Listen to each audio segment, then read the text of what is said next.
La deuxième édition de la Foire internationale de l'artisanat du Congo FIAC, dédiée à l'exposition vente, échange et valorisation des artisans venus de différents pays d'Afrique, a mis en valeur le 16 août le potentiel et le génie créatif des artisans camerounais pour promouvoir leur décoration intérieure, la transformation alimentaire et la sculpture. Nous faisons des chapeaux, des bibis, des chapeaux larges, des chapeaux moyens, des tout petits. Nous faisons également dans la confection des bijoux en perles, tels que des colliers.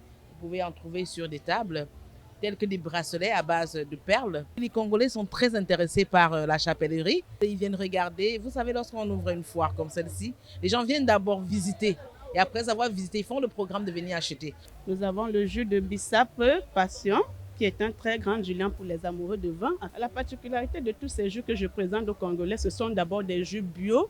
Et hormis que ce soit les jus rafraîchissants, ce sont des jus aussi thérapeutiques. Je suis venue avec des très bons produits, faits à base de la farine de manioc locale.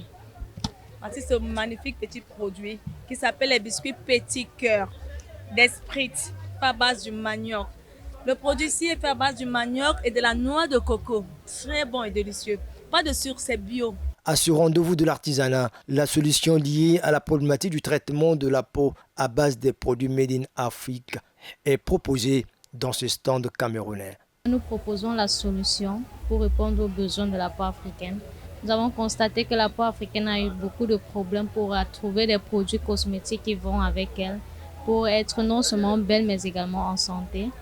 Nous avons constaté que la peau africaine a besoin par exemple de l'acajou pour garder son hydratation, sa jeunesse. Nous avons constaté que la peau africaine a besoin du beurre de karité.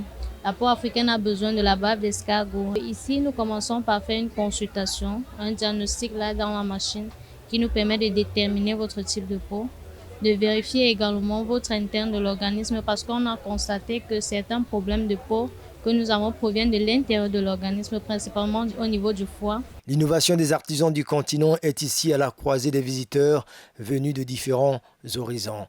J'ai un problème de peau, comme vous voyez, j'ai de l'acné sur le visage. Lorsque j'ai vu les produits, je me suis intéressée pour savoir quel type de peau que j'ai. Elle m'a expliqué, elle m'a montré un savon là-bas. Il y a de beaux articles, on a fait des emplettes d'ailleurs, et il y a de très beaux objets d'art. On a acheté quelques articles.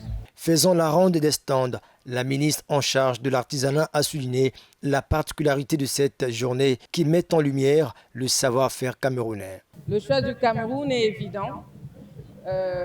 Il faut reconnaître que le Cameroun, en Afrique centrale, est le pays le plus avancé en matière de promotion et de développement de l'artisanat.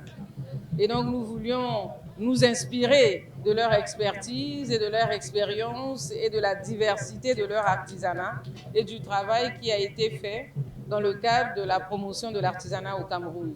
Ici, le Cameroun, il est chez lui. Il y a cette proximité dans l'artisanat en général, mais aussi dans l'artisanat, dans le travail du bois. Ce choix qui a été porté sur notre pays soit traduit dans les faits. La particularité de l'artisanat du Cameroun dans le contexte de l'Afrique centrale, c'est que de ce côté, on constate que les artisans sont très bien formés et ils sont ceux qui, dans un avenir prochain, peuvent contribuer à la formation des artisans dans la sous-région, en commençant par les artisans du Congo. À cette troisième journée de la Foire internationale de l'artisanat du Congo, le savoir-faire des artisans camerounais a été à l'honneur.